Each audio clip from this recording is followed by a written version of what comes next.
नमोस्तु दर्शकेभ्यः सर्वेभ्यः स्वागतमस्तु सर्वेषां संस्कृतपाठशालायाः अभिनवकक्षायाम्। अहमस्मि नारायण दत्तमिश्रः। संस्कृत पाठशाला की कक्षा में आज पुनः शब्दों के शुद्ध उच्चारण और शुद्ध लेखन की श्रृंखला को लेकर मैं हूं आप सभी के समक्ष उपस्थित। क्योंकि आप जानते ही हैं कि संस्कृत के संस्कृतत्व की रक्षा हेतु शुद्ध उच्चारण और लेखन होते हैं अनिवार्य। इसलिए ही इन दिनों आप न केवल शब्दों के शुद्ध स्वरूप के लेखन और पाठन से हो रहे हैं परिचित, बल्कि कुछ वाक्यों के अभ्यास के साथ भी आप उन शब्दों के संप्रत्यय को कर रहे हैं दृढ़। आपको याद होगा कि हमने आपको पहले ही शुद्धता और अशुद्धता के कई उदाहरणों के क्रम में स्तोत्र को स्त्रोत या स्रोत के रूप में लिखने और पढ़े जाने की प्रवृत्ति के बारे में बताया था।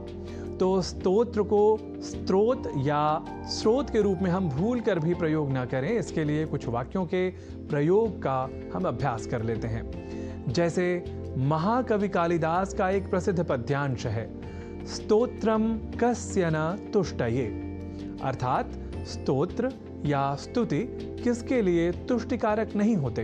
दूसरा वाक्य है शिव महिम्न स्तोत्रम अथवा शिव महिम्नः स्तोत्रम शिवस्य महिम्नः वर्णनमयम्, अर्थात शिव महिम्न स्तोत्र या शिव महिम्नः स्तोत्र शिव की महिमा की वर्णन से भरा है। ऐसे ही एक और वाक्य ले लेते हैं, स्तुति स्तुतिवचन संघातः वा स्तोत्रम इति उच्यते, अर्थात स्तुति या स्तुति वचनों के समूह को स्तोत्र कहा जाता है। यहाँ हमने स्तोत्र के उच्चारण और लेखन पर दिया है विशेष अवधान, अर्थात स्तोत्र में अर्ध सकार के बाद त और ओ इन दो अक्षरों का संयोग है और इसके बाद त्र इस संयुक्त अक्षर का।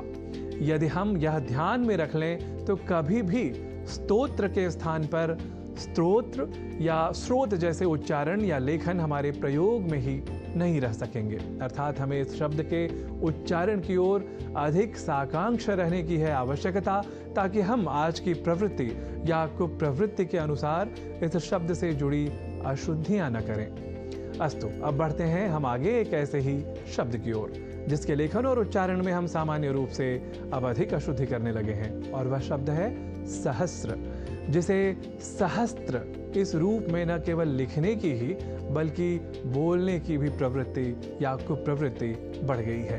पर हम जब अर्ध सकार के बाद र इस अक्षर का ध्यान रख लें तो सहस्र इस शब्द के प्रयोग में हम अपने आप को अच्छी स्थिति में पाएंगे, अर्थात उसका अशुद्ध उच्चारण नहीं करेंगे। तो यह शब्द सहस्र इस रूप में ही सर्वथा शुद्ध है। इस संस्कार को और दृढ़ करने के लिए आइए इसी क्रम में संस्कृत वाक्यों का कर लेते हैं अभ्यास। शतापेक्षया सहस्रम तु अधिकम भवति एव, अर्थात 100 की अपेक्षा 1000 तो अधिक होता ही है। दानक्रमे शतम दीयमानं वा सहस्रम वा इति कः चिन्तयति, अर्थात दान के क्रम में 100 दिए जा रहे हैं या 1000, इसकी चिंता कौन करता है।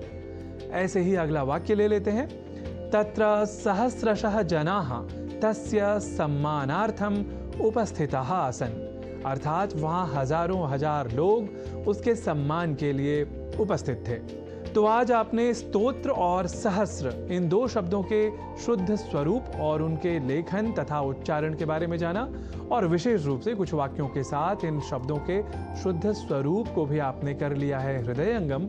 हम इसी विश्वास के साथ आज की संस्कृत पाठशाला की कक्षा को करते हैं समाप्त।